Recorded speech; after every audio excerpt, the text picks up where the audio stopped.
शांति की शक्ति से शांति जग में लानी है। ओम शांति। आज की मुरली है 23 सितंबर 2025 की। मीठे बच्चे, हर बात में योग बल से काम लो। बाप से कुछ भी पूछने की बात नहीं है। तुम ईश्वरीय संतान हो, इसलिए कोई भी आसुरी काम न करो। प्रश्न, तुम्हारे इस योग बल की करामत क्या है? उत्तर है, यही योग बल है जिससे तुम्हारी सब कर्मेंद्रियां बस हो जाती है। योग बल के सिवाय तुम पावन बन नहीं सकते। योग बल से ही सारी सृष्टि पावन बनती है। इसीलिए पावन बनने के लिए व भोजन को शुद्ध बनाने के लिए याद की यात्रा में रहो। युक्ति से चलो, नम्रता से व्यवहार करो। ओम शांति। रूहानी बाप रूहानी बच्चों को समझाते हैं, दुनिया में किसी को मालूम नहीं है कि रूहानी बाप आकर स्वर्ग की व नई दुनिया की स्थापना कैसे करते हैं। कोई भी नहीं जानते। तुम बाप से कोई भी प्रकार की मांगनी नहीं कर सकते हो। बाप सब कुछ समझाते हैं। कुछ भी पूछने की दरकार नहीं रहती। सब कुछ आपे ही समझाते रहते हैं। बाप कहते हैं, मुझे कल्प कल्प इस भारत खंड में आकर क्या करना है सो मैं जानता हूँ, तुम नहीं जानती। रोज रोज समझाते रहते हैं। कोई भल एक अक्षर भी न पूछे तो भी सब कुछ समझाते रहते हैं। कभी पूछते हैं खान पान की तकलीफ होती है। अब यह तो समझ की बात है। बाबा ने कह दिया है, हर बात में योग बल से काम लो, याद की यात्रा से काम लो, और कहाँ भी जाओ तो मुख्य बात बाप को जरूर याद करना है और कोई भी आसुरी काम नहीं करना है। हम ईश्वरीय संतान हैं, वह है सबका बाप। सबके लिए शिक्षा यह एक ही देंगे। बाप शिक्षा देते हैं, बच्चे स्वर्ग का मालिक बनना है। राजाई में भी पोजीशन तो होती है ना। हर एक के पुरुषार्थ अनुसार मर्तबा होता है। पुरुषार्थ बच्चों को करना है और प्रारब्ध भी बच्चों को पानी है। पुरुषार्थ कराने के लिए बाप आते हैं। तुमको कुछ भी पता नहीं था कि बाप कब आएंगे, क्या आकर करेंगे, कहाँ ले जाएंगे। बाप ही आकर समझाते हैं। ड्रामा के प्लान अनुसार तुम कहाँ से गिरे हो, एकदम उच्च चोटी से। जरा भी बुद्धि में नहीं आता कि हम कौन है। अब महसूस करते हो ना। तुमको स्वप्न में भी नहीं था कि बाप आकर क्या करेंगे। तुम भी कुछ नहीं जानते थे। अब बाप मिला हुआ है तो समझते हो। ऐसे बाप के ऊपर तो न्योछावर होना पड़े। जैसे पतिव्रता स्त्री होती है तो पति पर कितना न्योछावर जाती है। चिता पर चढ़ने में भी डर नहीं होता है। कितनी बहादुर होती है। आगे चिता पर बहुत चढ़ती थी। यहाँ बाबा तो ऐसी कोई तकलीफ नहीं देते हैं। भल नाम ज्ञान चिता है, परंतु चलने करने की कोई बात नहीं है। बाप बिल्कुल ऐसे समझाते हैं जैसे मक्खन से बाल। बच्चे समझते हैं बरोबर जन्म जन्मांतर का सिर पर बोझा है। कोई एक अजामिल नहीं। हर एक मनुष्य एक दो से जास्ती अजामिल है। मनुष्य को क्या पता पास्ट जन्म में क्या क्या किया है। अभी तुम समझाते हो कि पाप ही किए हैं। वास्तव में पुण्य आत्मा एक भी नहीं है, सब है पाप आत्माएं। पुण्य करे तो पुण्य आत्मा बन जाए। पुण्य आत्माएं होती है सतयुग में। कोई ने हॉस्पिटल आदि बनाई सो क्या हुआ, सीढ़ी उतरने से थोड़े ही बच जाएगा। चढ़ती कला तो नहीं होती है ना, गिरते ही जाते हैं।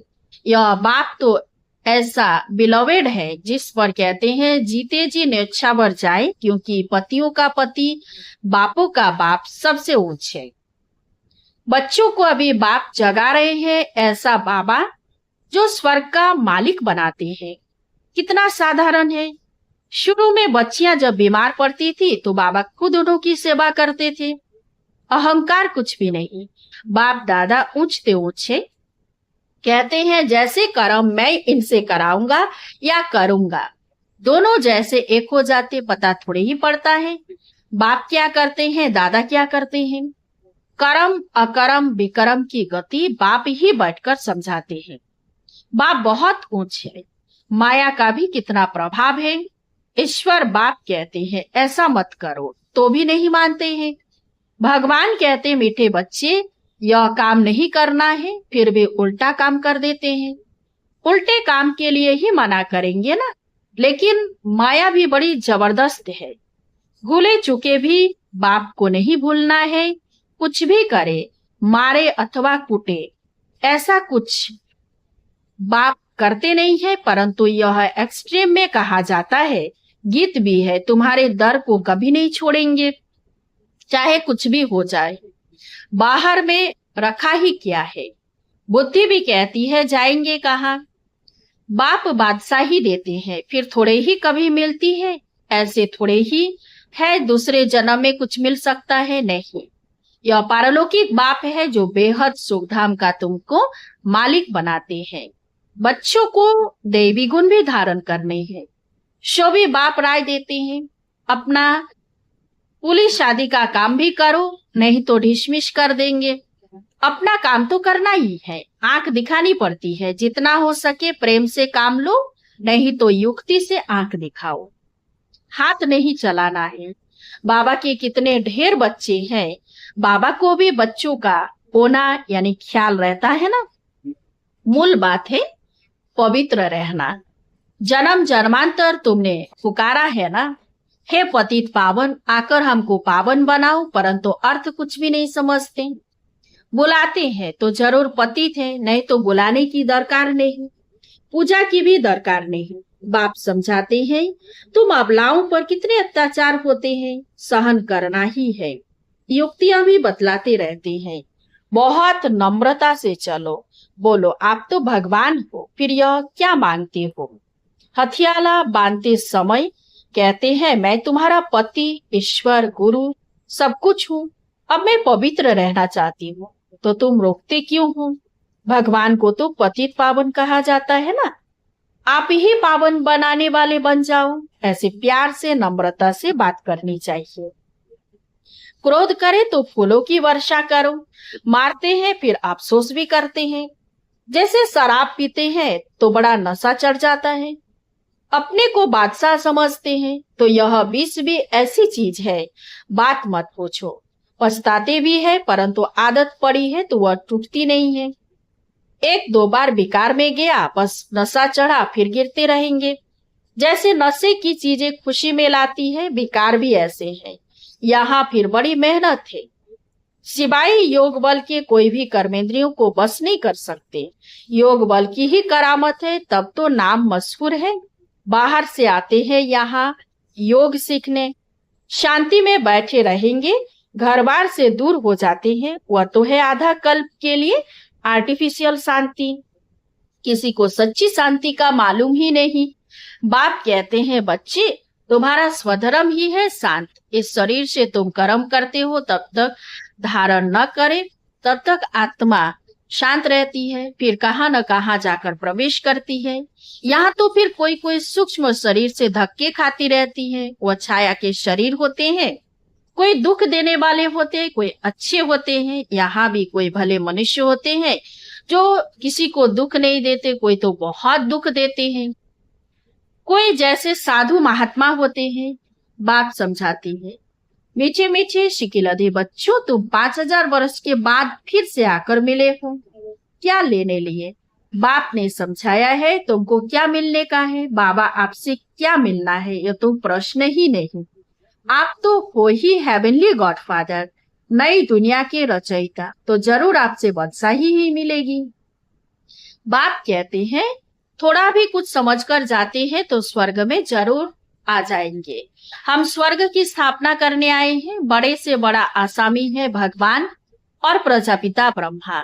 तुम जानते हो विष्णु कौन है, और कोई को भी पता नहीं है। तुम तो कहेंगे हम इनके घराने के हैं। यह लक्ष्मी नारायण तो सतयुग में राज्य करते हैं। यह चक्र आदि वास्तव में विष्णु को थोड़े ही है। यह अलंकार हम ब्राह्मणों के हैं। अभी यह नॉलेज है, सतयुग में थोड़े ही यह समझाएंगे।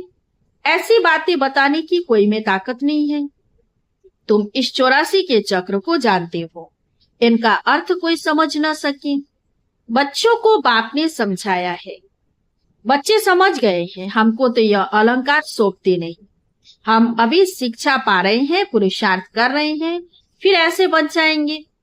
स्वदर्शन चक्र फिराते फिराते हम देवता बन जाएंगे। स्वदर्शन चक्र अर्थात रचयिता और रचना के आदि मध्य अंत को जानना है। सारी दुनिया में कोई भी यह समझा नहीं सकते कि यह सृष्टि का चक्र कैसे फिरता है। बाप कितना सहज कर समझाते हैं। इस चक्र की आयु इतनी बड़ी तो हो नहीं सकती।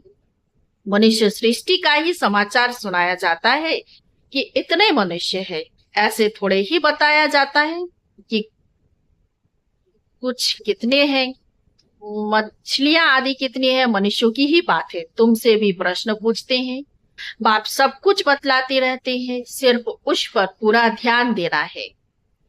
बाबा ने समझाया है, योग बल से तुम सृष्टि को पावन बनाते हो, तो क्या योग बल से खाना शुद्ध नहीं हो सकता है? अच्छा, तुम तो ऐसे बने हो, फिर कोई को आप समान बनाते हो। अभी तुम बच्चे समझते हो कि बाप आया है स्वर की बादशाही फिर से देने, तो इनको रिफ्यूज नहीं करना है।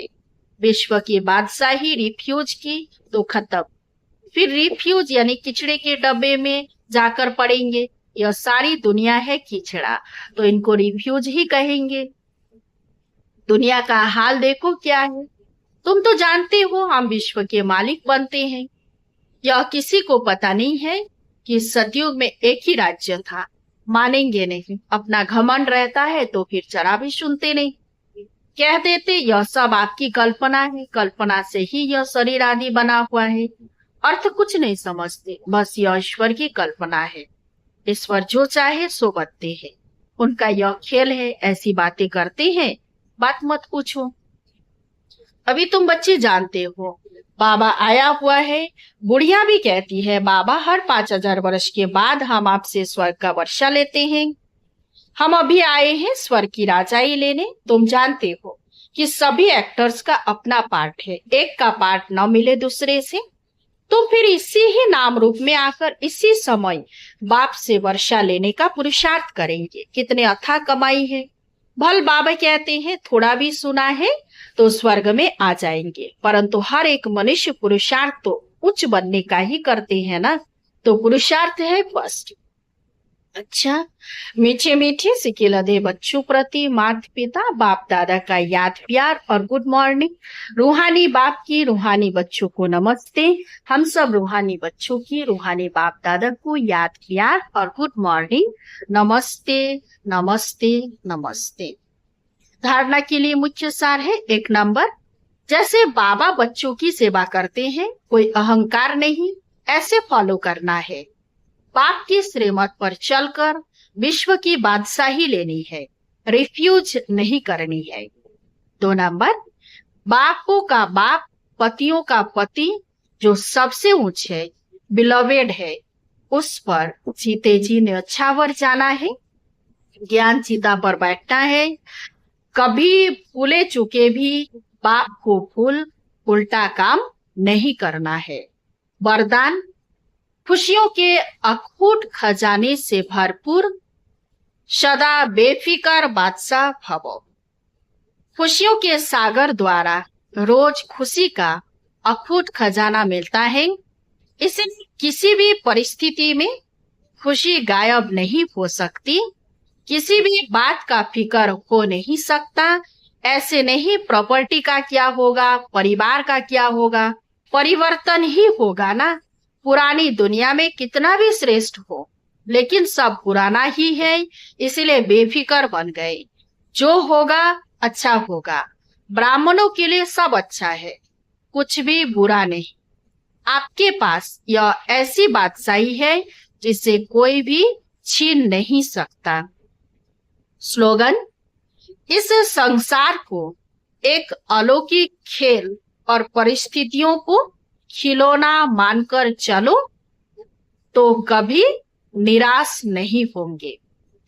अव्यक्त इशारे, अब लगन की अग्नि को प्रज्वलित कर योग को ज्वाला रूप बनाओ। लास्ट सो फर्स्ट पुरुषार्थ ज्वाला रूप का ही रहा हुआ है। पांडवों के कारण यादव रुके हुए हैं। पांडवों की श्रेष्ठ शान, रूहानी शान की स्थिति यादवों के परेशानी वाली परिस्थितियों को समाप्त करेगी। तो अपनी शान से परेशान आत्माओं को शांति और चैन का वरदान दो। ज्वाला स्वरूप अर्थात लाइट हाउस और माइट हाउस स्थिति को समझते हुए इसी पुरुषार्थ में रखो। अच्छा, ओम शांति। इस चैनल को सब्सक्राइब कीजिए, लाइक कीजिए, कमेंट कीजिए और शेयर कीजिए। शांति की शक्ति से शांति जग में